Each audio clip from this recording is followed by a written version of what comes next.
It was a mess. It was a shambles. And that really was. what frustrated me the most, Mike, was, even with 10 minutes to go, you should still be in this tie. One goal brings you back in, but we're all over the place by that point. We've got,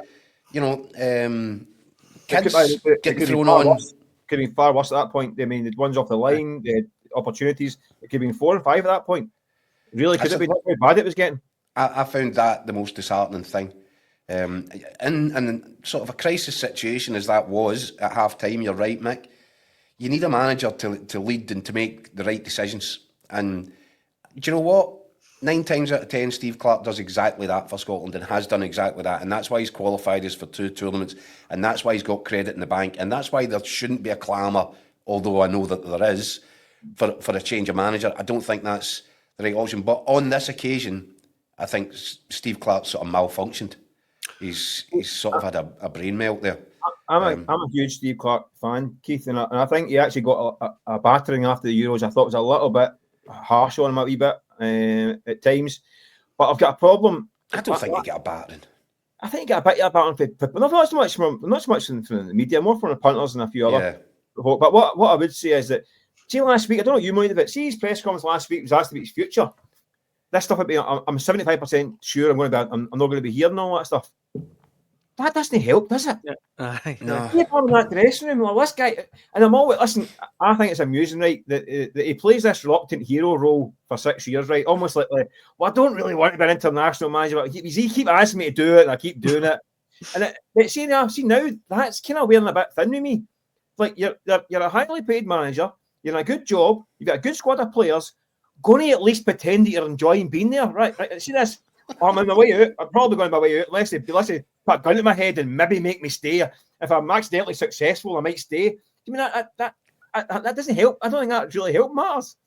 In terms of his squad know what he's like, right? That they know there's 590 caps on the pitch, right? They know what he's like, so they take that up into fault. But if you're a punter, it doesn't sound like the guys that doesn't really want to be there anymore. I mean, I know that's just his nature, right? But that kind of routine can get a wee bit thin sometimes. You know what I mean? It's who he is, though, Mike. You can't change his personality. He's not going to start tap dancing into a press conference, is he? I like that. I do like that about him sometimes, right? But it doesn't need help when you hear, well, I'm not going to be here. It's like, man, it's like whenever I enjoy it, Chris, I may not be here this time next year. Do you know what I mean? A cold winter might see me off. Do you know what I mean? They're like, come on, Steve. Have a bit of enthusiasm at some point, you know? Well, look, Keith, you mentioned the clamour for Steve Clarke to go. We've got a plethora of comments along those lines, and I should say, if you're watching at home, let us know your thoughts. Did you like that I Am Jolly one? I did, aye.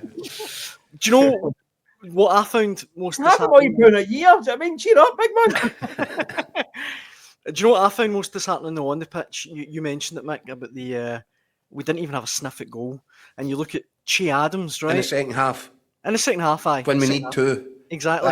That was infuriating. Che Adams, really, I think he's a good player. 9 goals this season in Serie A. Right? He's got 1 goal in 18 internationals now, and it came against Gibraltar. And it's like, I just feel like Steve Clarke has to do something different. Whether it's 2 strikers, like you say, Keith, or I don't know. We just looked so bad yesterday. It was a disaster all round. Yeah, I think though, and I know that we're particularly guilty of this in the media, that you kind of fixate on the last 90 minutes. I think over the course of the Nations League, since the Euros, we've got better. Aye, I think fair. that Che Adams in the first leg looked really bright. I wonder if he's actually looks a bit lighter, a bit leaner, more mobile. I thought he was more nimble and, better at holding the ball up. I think there's a decent striker in Che Adams. And, we can't just invent, magic up a new option. We've got to go with what we've got. And Che Adams is probably, the best at that at this moment in time. It's difficult, and it always has been. And anybody that's ever, had the responsibility of wearing a number 9 shirt, I know he wears 10, but for Scotland will tell you the same thing. It's a hard shift. And there are, long spells of matches when you feel totally detached from the rest of the team, different postcode. Mm-hmm. And it's not like you're getting 7-8 chances a game. That does mean that the few that are created for you, it'd be good if you could convert a decent ratio of them. And I accept that on Shea Adams. He's not converting enough. He can still be a little bit wasteful. He should have certainly scored in the first leg last Thursday night. The ball that the keeper's kind of fluffed his lines. Billy Gilmore's played a brilliant cushion pass into him. He's got to score that. I think he should just go for a chip because the keeper's so far off his line. But he hurried it, he snatched at it, and the keeper could have thrown his cap on it. But this is where you have to have sympathy with Steve Clarke. We don't have a Harry McCain, do we? We don't have a world-class striker who's got goals falling out his ears. So we've got to try and come up with something. And I think the system, and this is where I think he does deserve a bit of credit. Mick's saying, that John McGinn and McTominay are the only two that look like Scottish, and that's quite right. But that is actually decent management.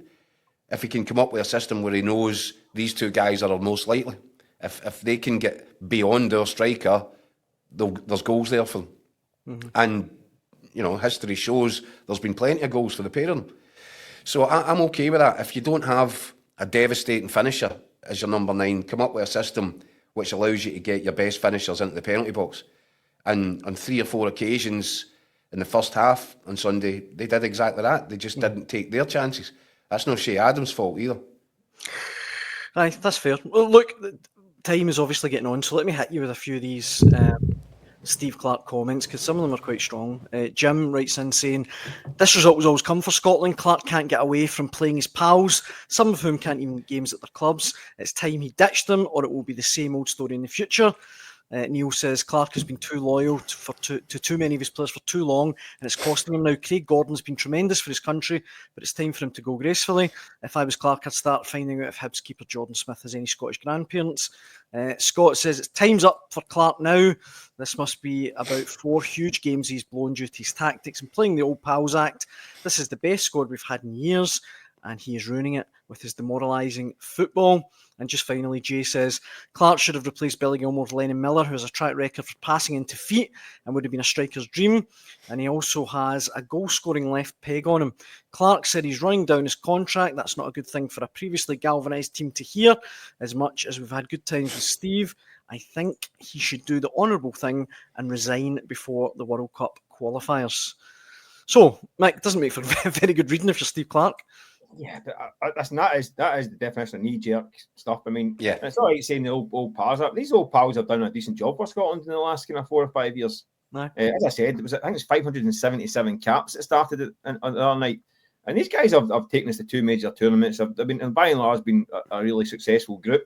So I get that. And listen, it's the old John Lambie line, to paraphrase him. You can only urinate with the appendage you've got. There's not exactly a queue of folk banging the door to get into this squad. Let's be honest.